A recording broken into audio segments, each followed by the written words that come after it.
আসসালামু আলাইকুম রহমতুল্লাহি সম্মানিত দর্শক, ডক্টর মোহাম্মদ ইউনূস ক্ষমতা গ্রহণের পরেই তাকে নিয়ে যে কয়জন লোক কন্টিনিউয়াসলি সমালোচনা করছেন, আমি তাদের মধ্যে একজন। কেন সমালোচনা করেছি বা করে যাচ্ছি, এর মূল কারণ হলো যে এই ভদ্রলোক অনেক বড় মাপের মানুষ, প্রাজ্ঞ, দেশ বিদেশ ভ্রমণ করা মানুষ, এবং আমার সঙ্গে তার সুদীর্ঘকালের পরিচয় এবং সখ্যতা।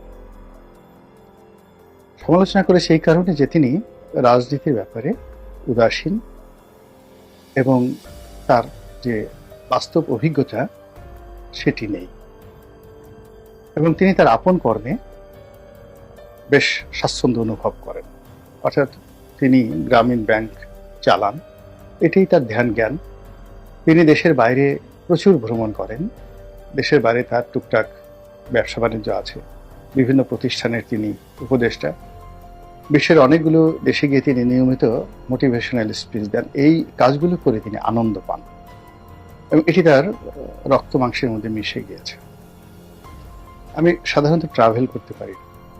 অফিস থেকে বাসায় ঠিক আধা ঘন্টার সময়ের জন্য যদি বাসে উঠি, এটি আমার জন্য, বা গাড়িতে উঠি, এটি আমার জন্য খুব কষ্টকর হয়।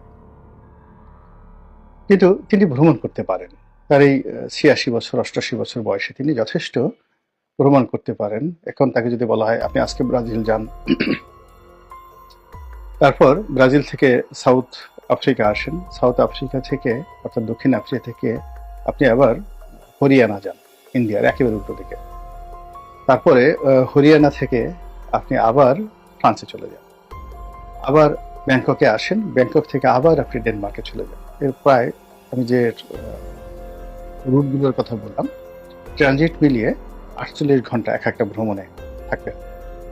এবং ডক্টর মোহাম্মদ ইউনূসকে যদি আপনি 1 মাস এভাবে ভ্রমণ করতে বলেন, ওনার মুখে চিরায়ত হাসি দেখবেন এবং উনি একটু ক্লান্ত হবেন।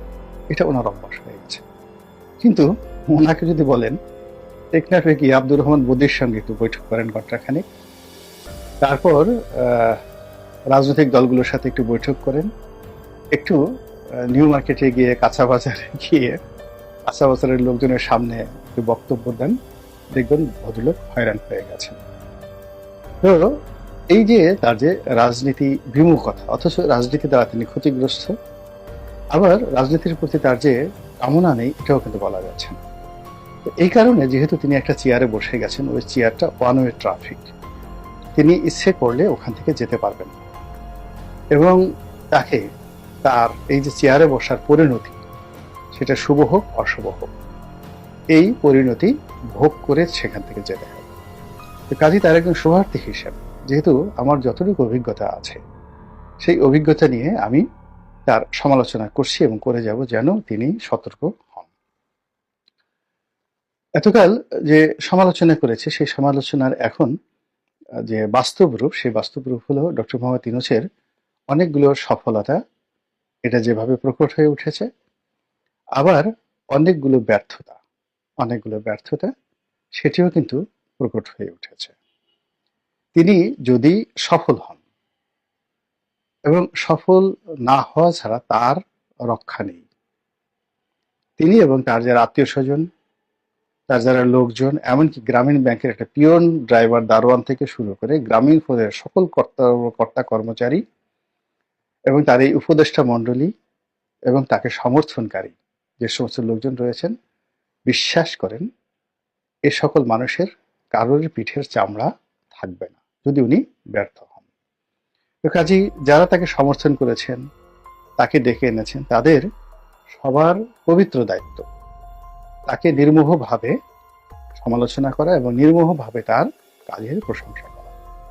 তো সেই প্রশংসা করাগুলো যা তাকে ইন্সপায়ার্ড করবে, একই সঙ্গে তার সমালোচনা যদি করা হয় মান সম্মান সহকারে, যেন তিনি হতাশ না হয়ে সতর্ক হয়ে পড়েন। আমি সাধ্যমতো চেষ্টা করেছি তাকে অশ্রাব্য, তারপরে যে আমি শেখ হাসিনাকে নিয়ে যে সকল কথা বলেছি, তার 100 ভাগের 1 ভাগ কথাও কিন্তু তাকে নিয়ে বলি, কিংবা অতীতে তারেক রহমান সাহেবকে নিয়ে, বেগম খালেদা জিয়াকে নিয়ে, বিএনপিকে নিয়ে যে কথাগুলো বলেছি, এখনো যে কথাগুলো বলি, ওইরকম ভাষায় কিন্তু আমি আসলে তাকে নিয়ে কখনো বলিনি।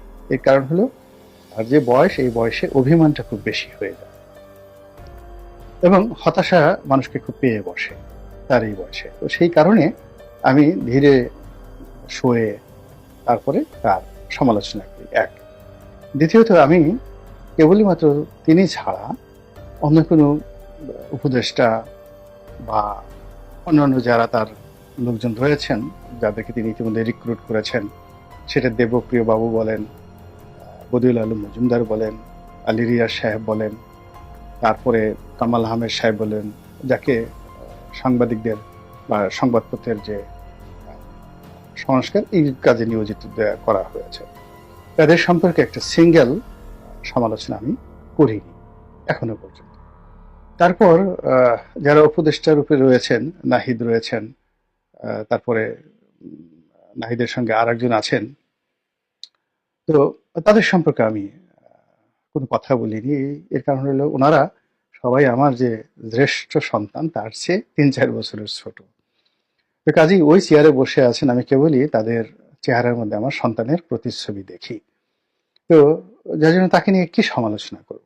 বাইরে যারা আছেন সমন্বয়কদের মধ্যে যারা সিনিয়র, বিশেষ করে উমামা আছেন, তারপরে সার্জিস আছেন, এখন তারপরে আর একজন ভদ্রলোক আছেন, আমি বারবার শুধু তার নামটা মনে করতে পারি না। এই সময়টাতে তাকে নিয়ে অনেকেই সমালোচনা করেন। পরে জানলাম যে তিনি আমার নির্বাচনী এলাকায় বিয়ে করেছেন। তো এই ভদ্রলোকদের সম্পর্কে, এরা আমার সন্তানের বয়সী, তাদেরকে নিয়েও আমি এখন পর্যন্ত কোনো সমালোচনা করিনি এবং তাদের কোনো নেগেটিভ কথাবার্তা আমি শুনি না, কখনোই শুনি না। এর কারণ হলো যে আমার জীবন ব্যক্তিগতভাবে একেবারে গত 15টি বছরের মধ্যে 10টি বছর রীতিমতো জাহান্নামের মধ্যে ছিল। তো এই যারা যুবক, যারা জীবনের ঝুঁকি নিয়ে অন্তত শেখ হাসিনা রেজিমের যে একটা অবসান ঘটিয়েছে, ফলে আমার ওই শেখ হাসিনা সংক্রান্ত, আওয়ামী লীগ সংক্রান্ত যে ভীতি ছিল, ভয় ছিল, আতঙ্ক ছিল, অস্বস্তি ছিল, সে কারণে আমি আসলে তাদের সকলের প্রতি কৃতজ্ঞ। 2 নম্বর হলো যে যারা এই মুহূর্তে উপদেষ্টা হয়েছেন, আপনারা সবাই জানেন যে এখন এটা ওপেন সিক্রেট হয়ে গেছে যে প্রথম দিকে ডক্টর মোহাম্মদ ইউনূস বা সেনাবাহিনীর পক্ষ থেকে একটি জাতীয় সরকার করার চেষ্টা করা হচ্ছিল এবং রাজনৈতিক দলগুলো থেকে প্রতিনিধি নিয়ে একটা বড় আকারে